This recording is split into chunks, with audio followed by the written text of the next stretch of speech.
Bueno, comenzaremos esta segunda y última reflexión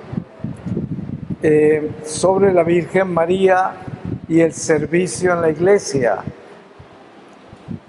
Voy a pedirle al Espíritu Santo su palabra para que en el espíritu de la palabra podamos compartir este momento.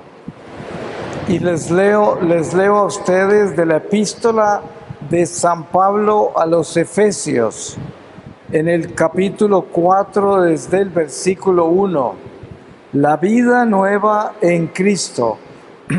Por tanto, os digo y os aseguro esto en el Señor, que no viváis ya como viven los gentiles, según la vaciedad de su mente, obcecada su mente en las tinieblas y excluidos de la vida de Dios por la ignorancia que hay en ellos y por la dureza de su corazón, los cuales, habiendo perdido el sentido moral, se entregaron al libertinaje hasta practicar con desenfreno toda suerte de impurezas.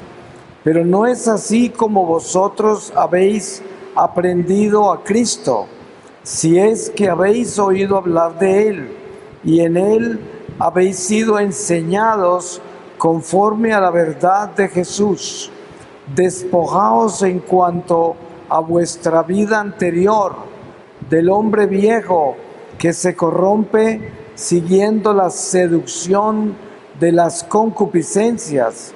Renovad el espíritu de vuestra mente y revestíos del hombre nuevo, creado según Dios en la justicia y santidad de la verdad. Palabra de Dios.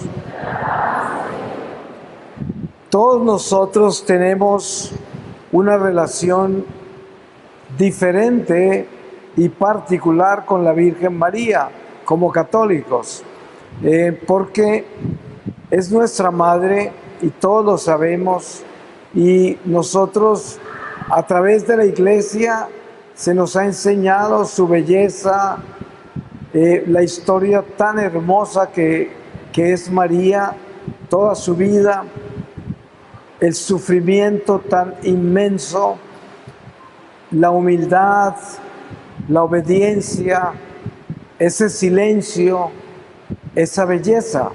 Y esa es la imagen que tenemos de nuestra Madre María. Y cada uno de nosotros, dependiendo del amor que vamos despertando hacia ella, la vemos más y más hermosa en muchas formas. Hay poemas de la Virgen, hay miles de canciones de la Virgen, hay miles de tratados de Mariología, de tantos santos a través de los siglos que se han enamorado de María y han escrito y cantado a la Virgen, porque no terminan de describir su belleza y su amor.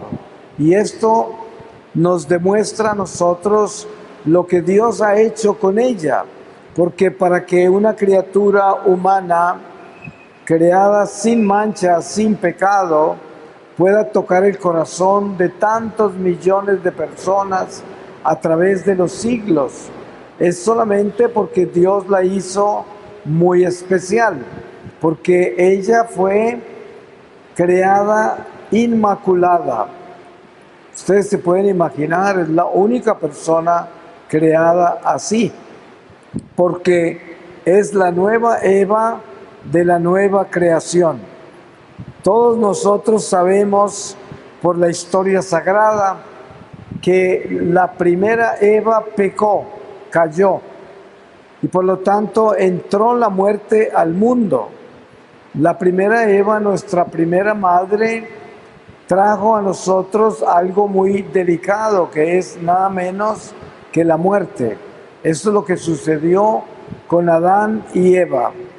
Pero Dios, en su misericordia, nos ha rescatado con su Hijo Jesucristo, que San Pablo lo llama el Adán que bajó del cielo.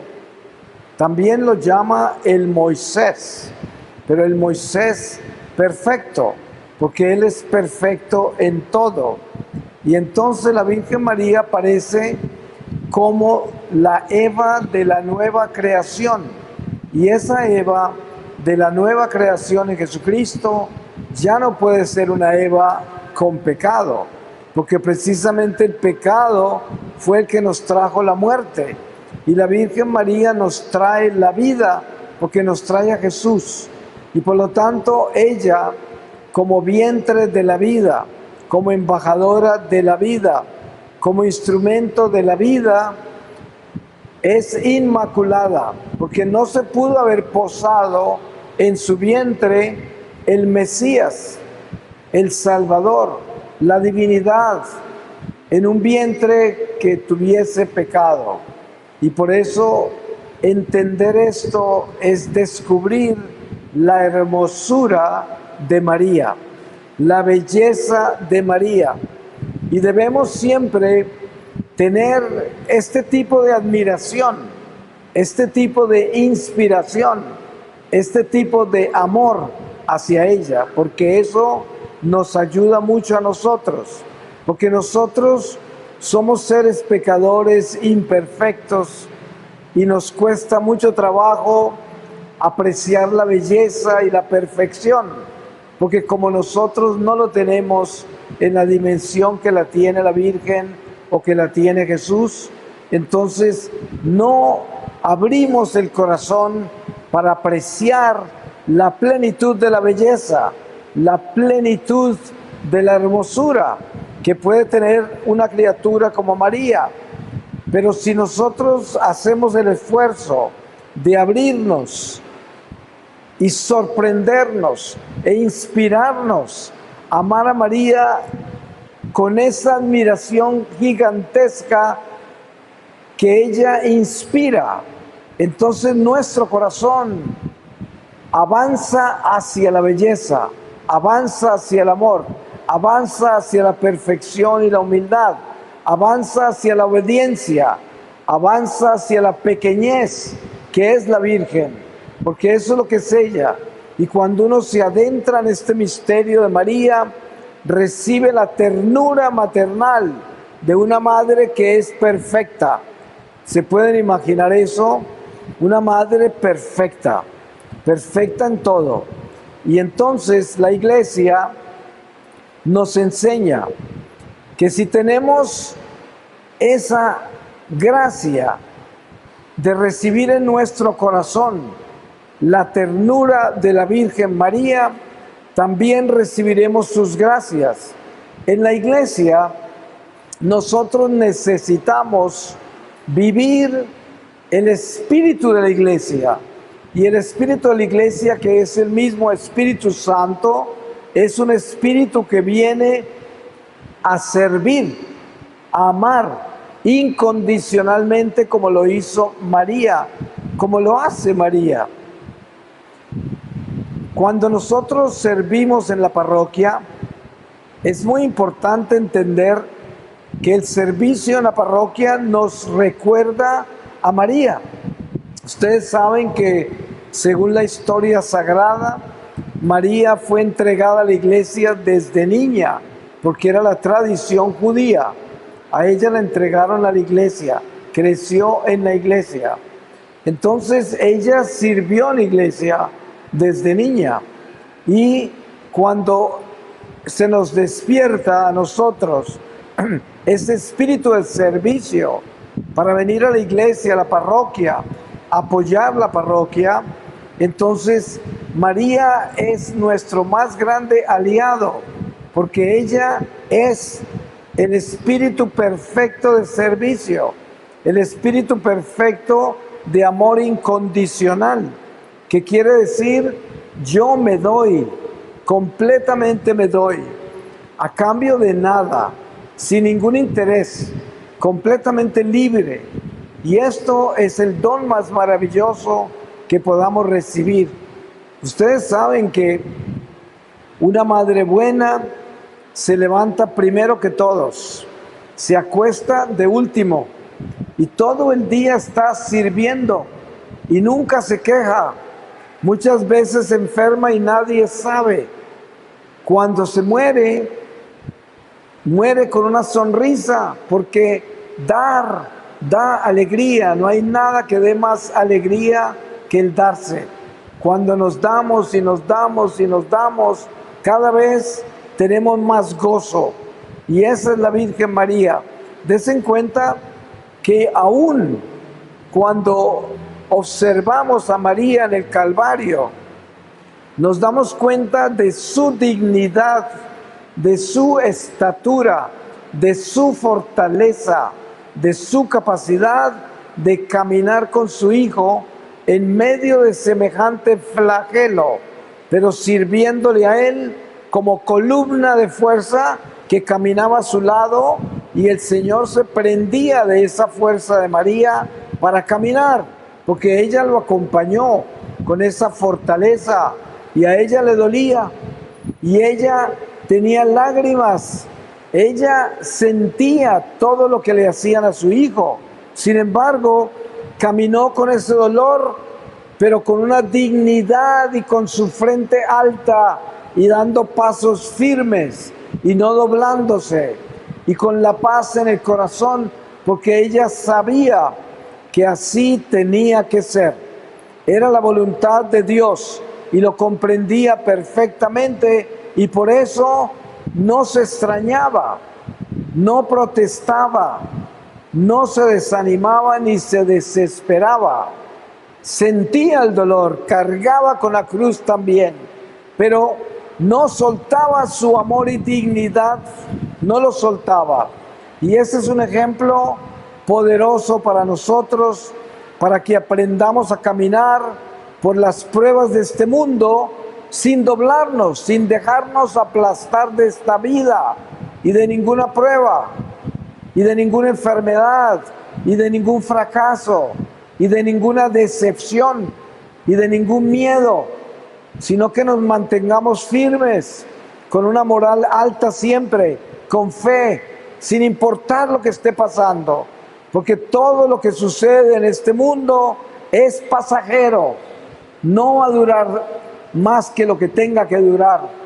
Y a veces nuestros problemas, nuestras dificultades, nuestras enfermedades parece que no fueran a pasar, pero todo pasa, porque esta vida llega a su fin.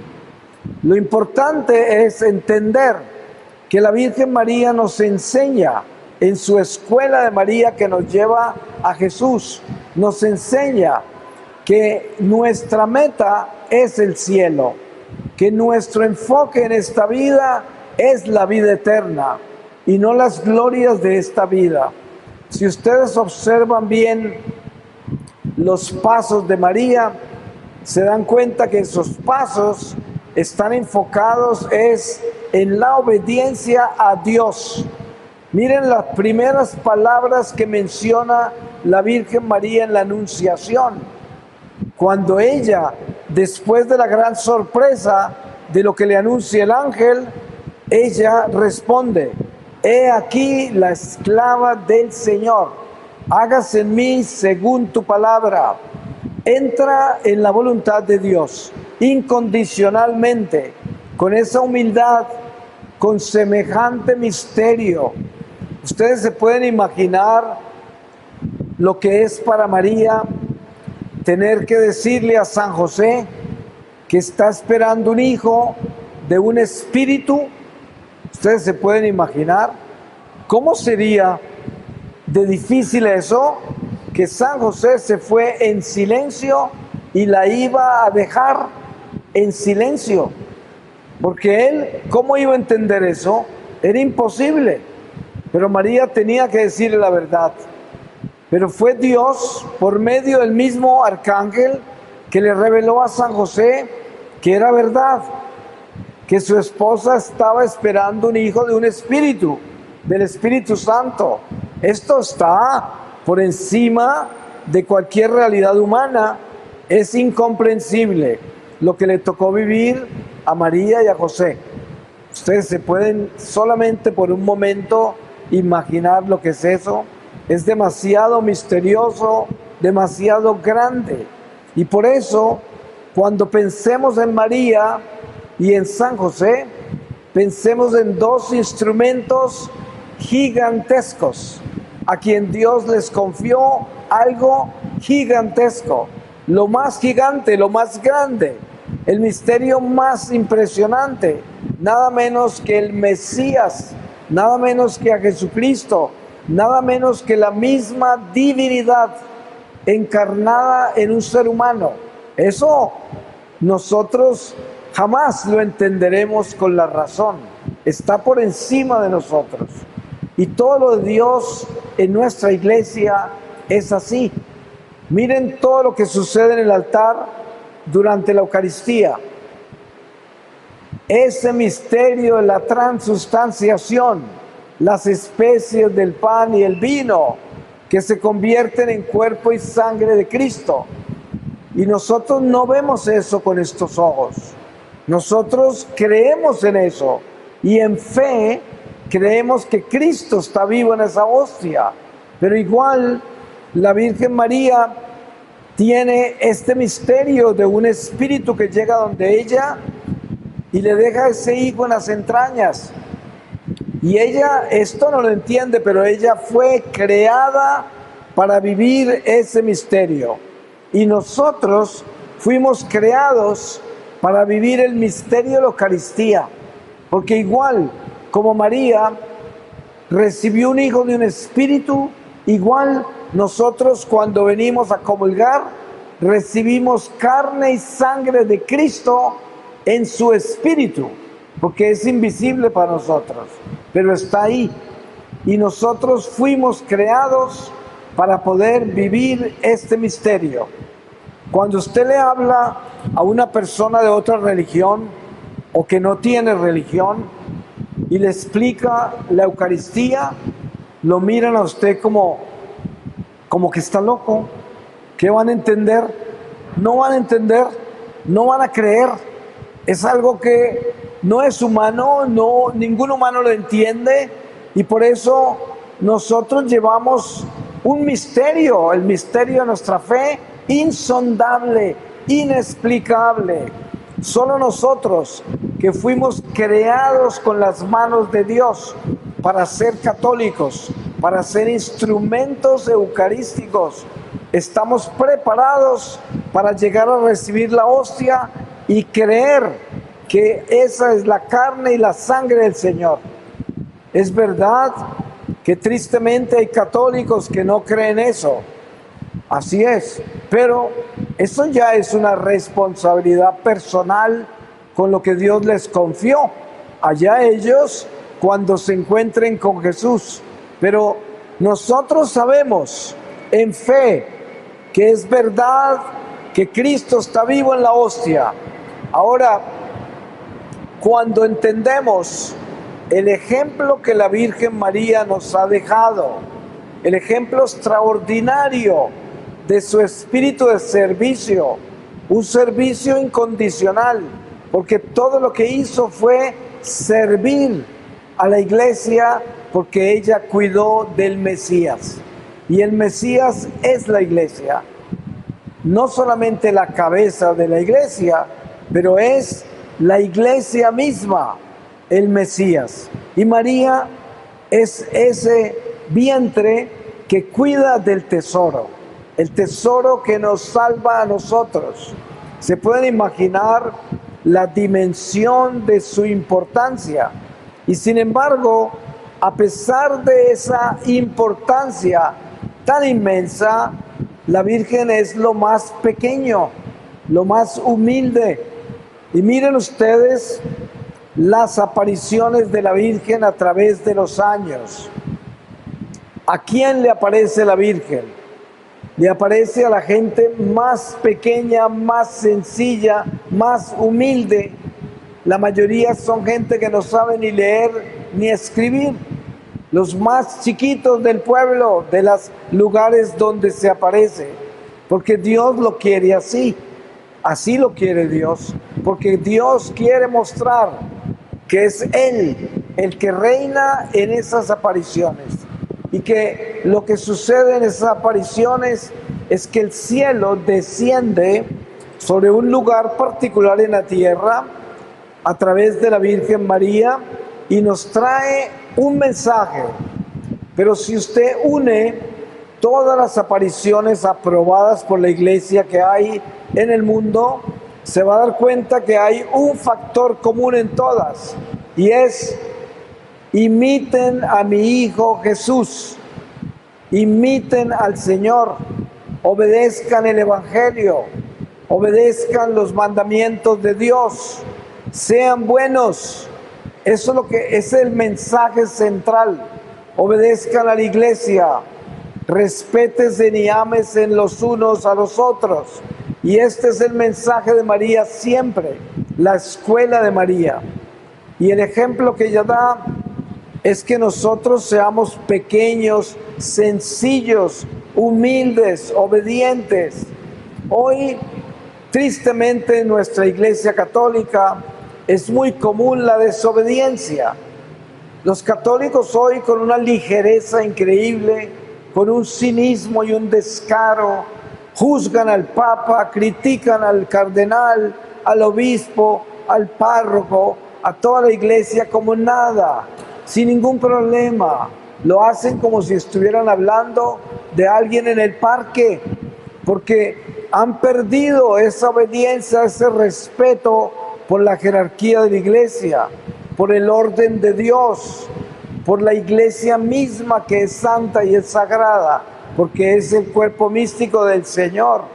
Entonces, nosotros tenemos la responsabilidad de hacer lo contrario. Somos llamados a ser obedientes, a ser sencillos, a no ser arrogantes, ni soberbios, ni vanidosos, ni pretenciosos, ni a creernos mejores que el Papa, o mejores que el obispo, o mejores que el párroco, o mejores que la señora buena de la parroquia, sino que seamos pequeños, humildes, y aportemos lo más importante a la Iglesia, que es lo que aportó María: nuestra santidad. Hay mucha gente que me dice: ¿usted qué recomienda que debo yo hacer para mis hijos que se han ido de la Iglesia? Y yo los crié en la Iglesia, pero cuando crecieron se fueron y ya no creen en Dios. Y este es el problema de muchos padres de familia católicos, porque este mundo consume gente como consumir cosas, porque es un mundo perverso. Pero ¿cuál es la respuesta? La respuesta es: si yo estoy tan preocupado por la salvación de mis hijos o de mi familia, entonces debo hacer lo único que puede ayudar. Lo único es ser santo, santificarme, porque Dios es fiel. Si usted quiere ayudarlos a todos, entonces santifíquese usted. Y la promesa del Señor es: si usted se santifica, ninguno de los suyos se perderá. Ninguno.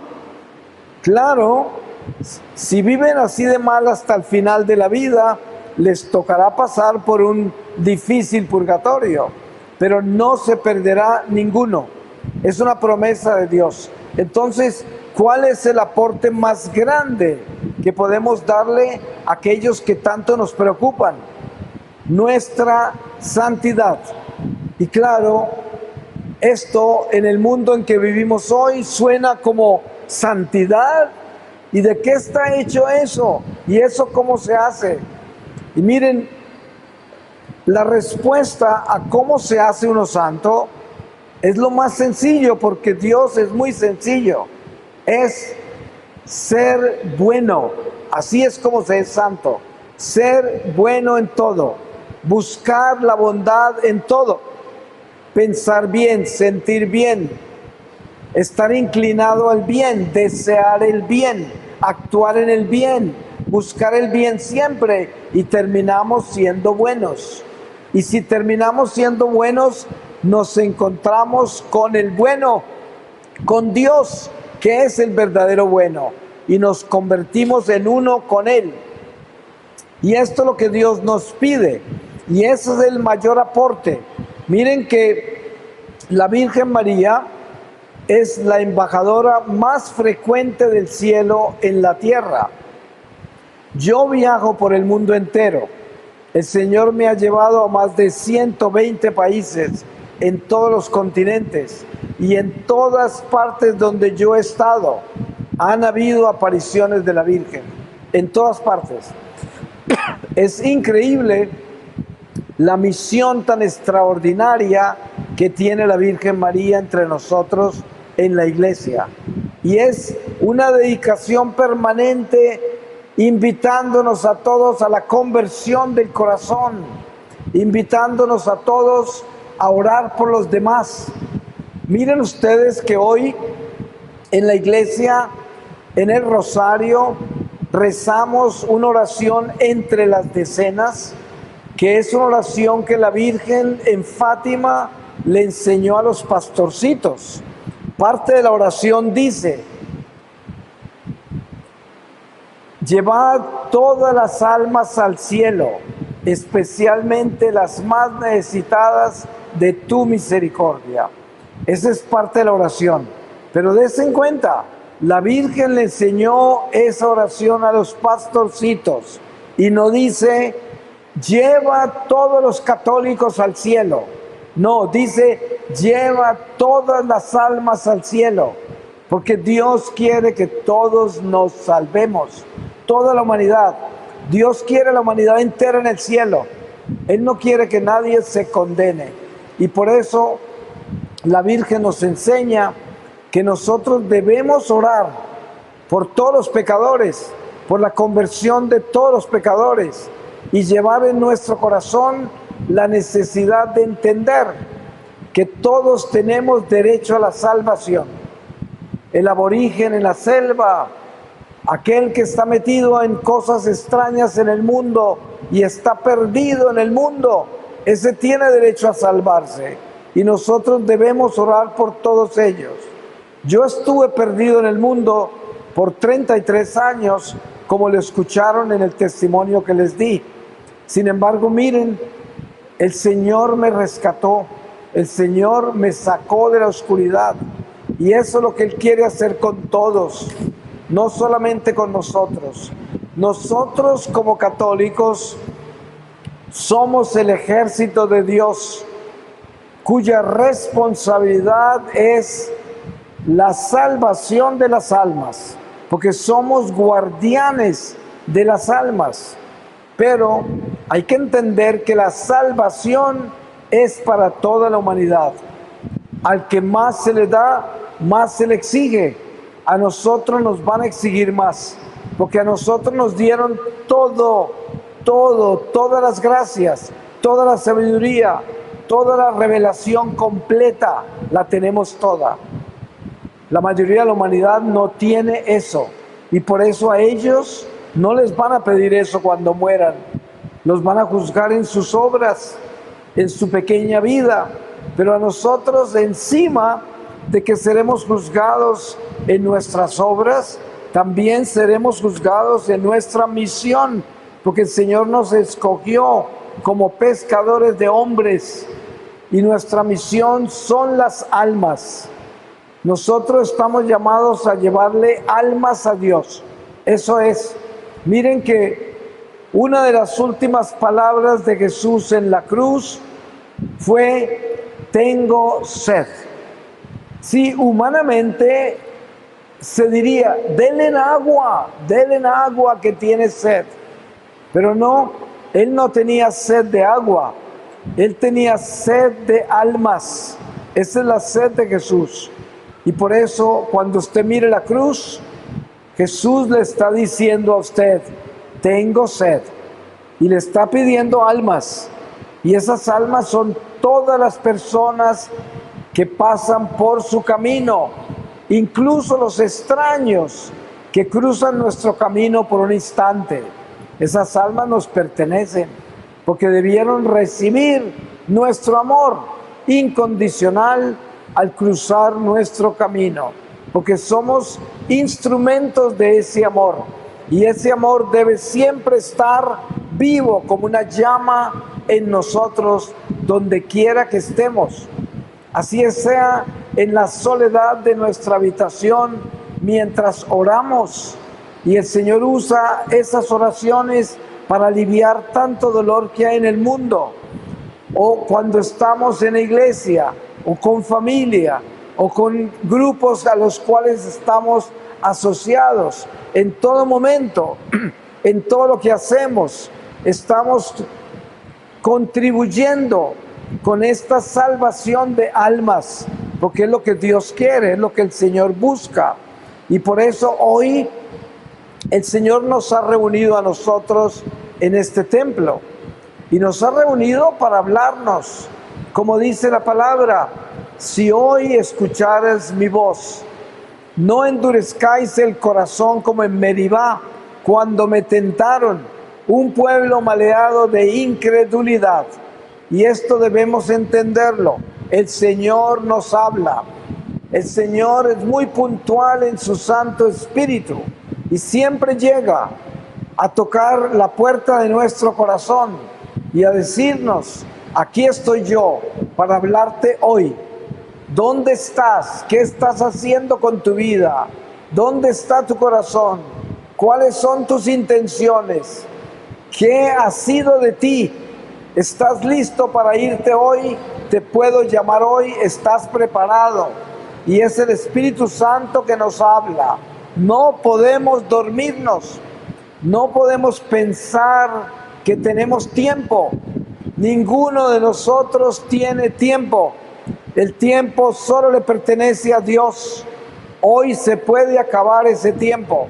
Por eso nuestra conversión del corazón es hoy. Hoy. No hay que esperar nada. Hoy usted debe atreverse a decirle al Señor: Señor, yo quiero ser solo tuyo, nada más que tuyo. No le quiero pertenecer al mundo, no le quiero pertenecer a mis deseos, a mis ambiciones, a mi avaricia, a mi desorden, a mis miedos. Le quiero pertenecer solo a tu corazón sagrado. Bendito sea, Señor. Voy a terminar con una lectura de la palabra y les leo a ustedes de la primera epístola a los Corintios, en el capítulo 15, desde el versículo 1, dice: el hecho de la resurrección. Os hago saber, hermanos, el evangelio que os prediqué, que habéis recibido y en el cual permanecéis firmes, por el cual también sois salvados, si lo guardáis tal como os lo prediqué. Si no, habrías creído en vano. Porque os transmití en primer lugar lo que a mi vez recibí, que Cristo murió por nuestros pecados según las Escrituras, que fue sepultado y que resucitó al tercer día según las Escrituras, que se apareció a Cefas y luego a los 12. Después se apareció a más de 500 hermanos a la vez, de los cuales todavía la mayor parte viven y otros murieron. Luego se apareció a Santiago más tarde y a todos los apóstoles.